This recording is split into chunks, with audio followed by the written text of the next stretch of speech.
راز کسے کہتے ہیں؟ راز کا مطلب کیا ہوتا ہے جانتے ہو؟ جسے ہم جان بھی لیتے ہیں اور پھر بھی نہیں جان پاتے، جسے ہم پہچان بھی لیتے ہیں پھر بھی وہ انجانا رہ جائے، اسے راز کہتے ہیں۔ ایک ہے لا علمی کے اوپر علم ہے اور علم کے اوپر راز ہے۔ جاہل کو یہ گمان ہے کہ وہ نہیں جانتا اور عالم کو یہ گمان ہے کہ وہ جانتا ہے۔ کسی کا قول ہے کہ جاہل تو اندھیرے میں بھٹکتا ہے پر عالم اس سے بڑے اندھیروں میں بھٹکتے رہتے ہیں۔ جاہل اس لیے بھٹکتا ہے کہ وہ نہیں جانتا اور عالم اس لیے بھٹکتا ہے کہ میں جانتا ہوں، جس کی وجہ سے اس میں عاجزی ختم ہو جاتی ہے اور تکبر مقام کر جاتا ہے۔ راز جاننے کا نام نہیں بلکہ جاننے کے اوپر اڑ جانا ہے۔ راز کے معنی ہے کہ جو اندھیرے میں ہے وہی اجالے میں ہے، پیدائش و موت ایک ہے، کسی کو جاننے کا نام راز ہے۔ جو رازداں ہیں ان کا قول ہے کہ میں کو مٹاؤ، کیونکہ جب تک میں ہوگا، میں پناہ ہوگا، تب تک راز کو جاننے کا شوق و ذوق میں اتنا جوش نہ ہوگا۔ میں کے معنی ہے کہ میں جانتا ہوں، مجھے سب پتہ ہے، اور جیسے ہی میں کو فنا کرے گا فوراً راز کو جاننے کا جوش بڑھے گا۔ ایک ہے علم سے پہلے کا راز، ایک ہے علم کے بعد کا راز، ایک آنکھ والا راز، ایک نابینا راز، اور اللہ تبارک و تعالی سب میں بڑا راز ہے۔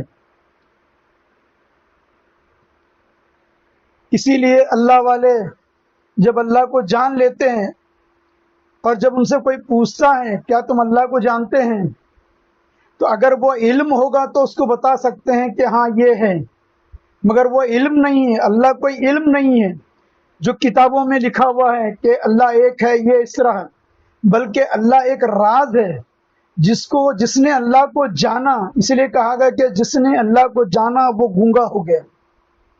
اس لیے تصوف کی تعلیم کا پورا بنیاد کس پر ہے کہ جس نے خود کو پہچانا اس نے رب کو پہچانا، اور جس نے رب کو پہچانا وہ گونگا ہو گیا۔ اس لیے کچھ بزرگ کہتے ہیں کہ اللہ جو ہے وہ گونگے کا گڑ ہے کہ کھائے اور مسکرائے، کہ بتایا نہیں جا سکتا، اس کو خود جاننا ہوگا، اور جاننے کے بعد آپ کس کو جنوا نہیں سکتے۔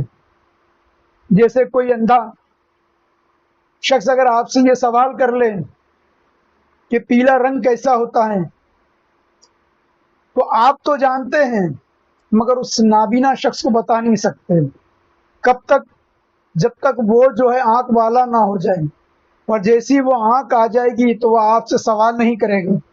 تو اسی لیے صوفیاء کرام جو ہے اللہ کو بتانے کے بجائے اس کی آنکھ پر کام کرتے کہ تاکہ اس کی آنکھ میں وہ نور پیدا ہو جائے جس سے وہ اللہ تعالیٰ کو دیکھ سکے، جان سکے۔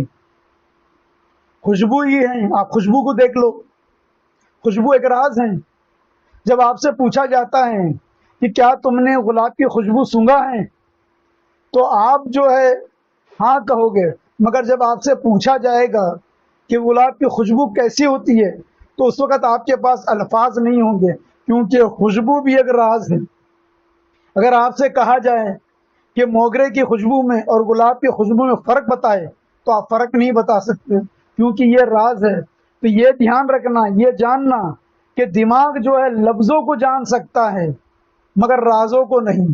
رازوں کو جاننے کے لیے وہ قلب ہی ایسا مقام ہے جہاں راز کھلتے ہیں اور جانے جاتے ہیں، وہاں بتایا نہیں جاتا۔ اس لیے محبت بھی کیا ہے، تو محبت بھی ایک راز ہے۔ محبت آپ الفاظوں میں نہیں بتا سکتے، محبت جان سکتے ہیں۔ محبت کا راز آپ پہ آشکارا ہوگا مگر بتانے کے لیے نہیں۔ راز کے معنی یہی ہے جس کو آپ جان سکتے ہیں بتا نہیں سکتے، جس کو آپ جان سکتے ہیں بتا نہیں سکتے، اسی کا نام راز ہے۔